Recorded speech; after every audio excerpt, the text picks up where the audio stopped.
ಧರ್ಮಸ್ಥಳ ಪ್ರಕರಣ ತೀವ್ರ ಸ್ವರೂಪ ಪಡೆದುಕೊಂಡಿದೆ. ರಾಜ್ಯ ಸರ್ಕಾರ ಎಸ್ಐಟಿ ಮೂಲಕ ತನಿಖೆಯನ್ನು ನಡೆಸ್ತಾ ಇದೆ. ಆದರೆ ಮತ್ತೊಂದು ಕಡೆ ಎನ್ಐಎಗೆ ವಹಿಸುವಂತೆ ಬಲವಾದ ಆಗ್ರಹ ವಿಪಕ್ಷಗಳಿಂದ ಕೇಳಿ ಬರ್ತಾ ಇದೆ.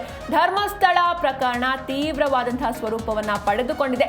ರಾಜ್ಯ ಸರ್ಕಾರ ಎಸ್ಐಟಿ ಮೂಲಕ ತನಿಖೆಯನ್ನು ನಡೆಸ್ತಾ ಇದೆ. ಆದರೆ ಮತ್ತೊಂದು ಕಡೆ ಈ ಒಂದು ಪ್ರಕರಣವನ್ನ ಎನ್ಐಎಗೆ ವಹಿಸುವಂತೆ ಬಲವಾದ ಆಗ್ರಹ ಕೂಡ ಕೇಳಿ ಬರ್ತಾ ಇದೆ. ಎನ್ಐಎ ತನಿಖೆಗೆ ವಹಿಸುವಂತೆ ಸ್ವಾಮೀಜಿಗಳು ಅಮಿತ್ ಶಾಗೆ ಮನವಿಯನ್ನ ಕೂಡ ಮಾಡಿದ್ದಾರೆ. ವಚನಾನಂದ ಶ್ರೀ ಸ್ವಾಮೀಜಿ ನೇತೃತ್ವದಲ್ಲಿ 8 ಸ್ವಾಮಿಗಳ ನಿಯೋಗ ಏನಿತ್ತು, ಇವರು ಅಮಿತ್ ಶಾ ಅವರನ್ನ ಭೇಟಿ ಮಾಡಿ ಮನವಿಯನ್ನ ಕೂಡ ಸಲ್ಲಿಸಿದ್ರು.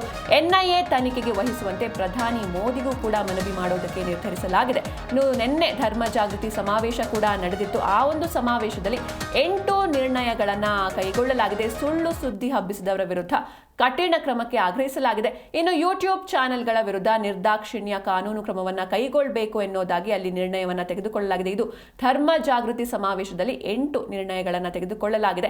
ಇನ್ನು ಯಾವ್ಯಾವ ನಿರ್ಣಯಗಳು ಅಂತ ನೋಡ್ತಾ ಹೋಗೋದಾದ್ರೆ, ಸುಳ್ಳು ಸುದ್ದಿ ಹಬ್ಬಿಸಿದವರ ವಿರುದ್ಧ ಕಠಿಣ ಕ್ರಮಕ್ಕೆ ಆಗ್ರಹಿಸಲಾಗಿದೆ. ಜೊತೆಗೆ ಯೂಟ್ಯೂಬ್ ಚಾನೆಲ್ಗಳ ವಿರುದ್ಧ ನಿರ್ದಾಕ್ಷಿಣ್ಯ ಕಾನೂನು ಕ್ರಮವನ್ನು ಕೈಗೊಳ್ಳಬೇಕು ಎನ್ನುವಂತಹ ನಿರ್ಣಯ ಅದು. ಅಂದ್ರೆ ಧರ್ಮಸ್ಥಳ ಶ್ರೀ ಕ್ಷೇತ್ರದ ವಿರುದ್ಧ ಯಾರೆಲ್ಲ ಅಪಪ್ರಚಾರ ಮಾಡ್ತಿದ್ದಾರೆ, ಜೊತೆಗೆ ಈ ಕೋಮು ಗಲಭೆಗೆ ಯಾರೆಲ್ಲ ಪ್ರಚೋದನೆಯನ್ನ ನೀಡ್ತಿದ್ದಾರೆ ಅಂತಹ ಯೂಟ್ಯೂಬ್ ಚಾನೆಲ್ಗಳ ವಿರುದ್ಧ ಕಾನೂನು ಕ್ರಮವನ್ನ ಕೈಗೊಳ್ಳಬೇಕು ಅಂತ ಆಗ್ರಹಿಸಲಾಗ್ತಾ ಇದೆ. ಇನ್ನು ಧರ್ಮಸ್ಥಳ ವಿರುದ್ಧ ಅಪಪ್ರಚಾರಕ್ಕೆ ತೀವ್ರವಾದಂತಹ ಖಂಡನೆ ವ್ಯಕ್ತವಾಗಿದೆ. ಹಿಂದೂ ಧಾರ್ಮಿಕ ನಂಬಿಕೆಗಳಿಗೆ ಘಾಸಿ ಮಾಡಿದ್ರೆ ಕಠಿಣ ಕ್ರಮ ಕೈಗೊಳ್ಳೋದಾಗಿ ಈ ಒಂದು ಸಭೆಯಲ್ಲಿ ನಿರ್ಣಯವನ್ನು ಕೂಡ ತೆಗೆದುಕೊಳ್ಳಲಾಯಿತು. ಈ ಪ್ರಕರಣವನ್ನು ರಾಷ್ಟ್ರೀಯ ತನಿಖಾ ದಳದ ಮೂಲಕ ತನಿಖೆ ನಡೆಸುವಂತೆ ಪ್ರಧಾನಮಂತ್ರಿಗಳಿಗೆ ಮತ್ತು ಕೇಂದ್ರದ ಗೃಹ ಸಚಿವರಿಗೆ ಮನವಿ ನೀಡುವಂತಹ ನಿರ್ಧಾರವನ್ನು ಕೂಡ ಕೈಗೊಳ್ಳಲಾಗಿದೆ. ಈಗಾಗಲೇ ಅಮಿತ್ ಶಾ ಅವರನ್ನ ಸ್ವಾಮೀಜಿಗಳ ನಿಯೋಗ ಕೂಡ ಭೇಟಿ ಮಾಡಿ ಮನವಿಯನ್ನ ಸಲ್ಲಿಸಿದೆ.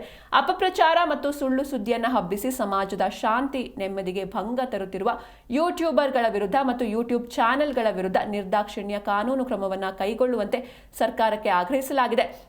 ಇನ್ನು ಎಸ್ಐಟಿ ರಚಿಸಿದ್ದಕ್ಕೆ ಮುಖ್ಯಮಂತ್ರಿಗಳಿಗೆ, ಗೃಹ ಸಚಿವರಿಗೆ ಮತ್ತು ಅಧಿಕಾರಿಗಳಿಗೆ ಧನ್ಯವಾದ ಸಲ್ಲಿಸಲು ನಿರ್ಣಯವನ್ನು ಕೂಡ ನಿನ್ನೆ ನಡೆದಂತಹ ಒಂದು ಧರ್ಮ ಸಭೆಯಲ್ಲಿ ಕೈಗೊಳ್ಳಲಾಗಿದೆ.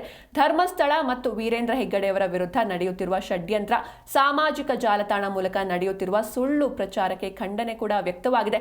ಹಿಂದೂ ಧಾರ್ಮಿಕ ನಂಬಿಕೆಗಳಿಗೆ ಘಾಸಿ ಮಾಡುವ ಹೇಳಿಕೆಯನ್ನ ನೀಡುತ್ತಿರುವ ವ್ಯಕ್ತಿಗಳ ವಿರುದ್ಧ ಮತ್ತು ಅವರ ಹಿಂದೆ ನಿಂತು ಅವರಿಗೆ ಸಹಕಾರ ನೀಡುತ್ತಿರುವ ವ್ಯಕ್ತಿ, ಸಂಘ ಸಂಸ್ಥೆಗಳ ವಿರುದ್ಧ ಸರ್ಕಾರ ನಿರ್ದಾಕ್ಷಿಣ್ಯವಾಗಿ ಕಠಿಣ ಕ್ರಮ ಕೈಗೊಳ್ಳುವಂತೆ ಈ ಸಭೆಯ ಮೂಲಕ ಒತ್ತಾಯಿಸಲಾಗಿದೆ. ಈ ಬಗ್ಗೆ ಹೆಚ್ಚಿನ ಮಾಹಿತಿಯನ್ನು ನೀಡ್ತಾರೆ ನಮ್ಮ ಪ್ರತಿನಿಧಿ ಭವ್ಯ ಸುನಿಲ್. ಭವ್ಯ, ಇನ್ನು ಧರ್ಮಸ್ಥಳ ಪ್ರಕರಣ ತೀವ್ರವಾದಂತಹ ಸ್ವರೂಪ ಪಡೆದುಕೊಂಡಿದೆ. ಒಂದ್ ಕಡೆ ರಾಜ್ಯ ಸರ್ಕಾರ ಆಲ್ರೆಡಿ ಎಸ್ಐಟಿ ಮೂಲಕ ತನಿಖೆಯನ್ನು ನಡೆಸ್ತಾ ಇದೆ.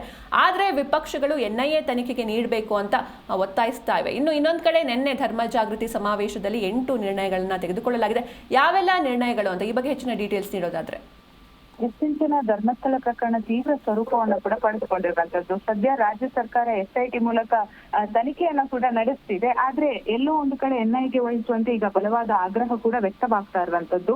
ಈ ಸಂಬಂಧ ರಾಜ್ಯದ 8 ಸ್ವಾಮೀಜಿಗಳು ಕೇಂದ್ರ ಗೃಹ ಸಚಿವ ಅಮಿತ್ ಶಾ ಅವರನ್ನ ಕೂಡ ಭೇಟಿ ಮಾಡಿದ್ದಾರೆ. ಸೊ ಧಾರ್ಮಿಕ ಕ್ಷೇತ್ರಗಳ ಮುಖಂಡರು ಸಹ ಧರ್ಮಸ್ಥಳದ ಪ್ರಕರಣವನ್ನ ಎನ್ಐಎ ತನಿಖೆಗೆ ವಹಿಸುವಂತೆ ಪ್ರಧಾನಿ ಮೋದಿ ಹಾಗೇನೆ ಕೇಂದ್ರ ಗೃಹ ಸಚಿವರಿಗೆ ಮನವಿ ಸಲ್ಲಿಸಲು ಕೂಡ ತೀರ್ಮಾನಿಸಿರುವಂತದ್ದು. ಪ್ರಮುಖವಾಗಿ ಈ ಸಮಾವೇಶದಲ್ಲಿ ಕೈಗೊಂಡಂತಹ 8 ನಿರ್ಣಯಗಳು ಈಗಾಗಲೇ ವೈರಲ್ ಆಗಿರುವಂತದ್ದು. ಈ ಪ್ರಕರಣವನ್ನ ರಾಷ್ಟ್ರೀಯ ತನಿಖಾ ದಳದ ಮೂಲಕ ತನಿಖೆ ನಡೆಸುವಂತೆ ಪ್ರಧಾನಮಂತ್ರಿಗಳಿಗೆ ಮತ್ತೆ ಕೇಂದ್ರದ ಗೃಹ ಸಚಿವರಿಗೆ ಮನವಿಯನ್ನ ನೀಡುವ ನಿರ್ಧಾರ ಮಾಡಿದ್ದಾರೆ.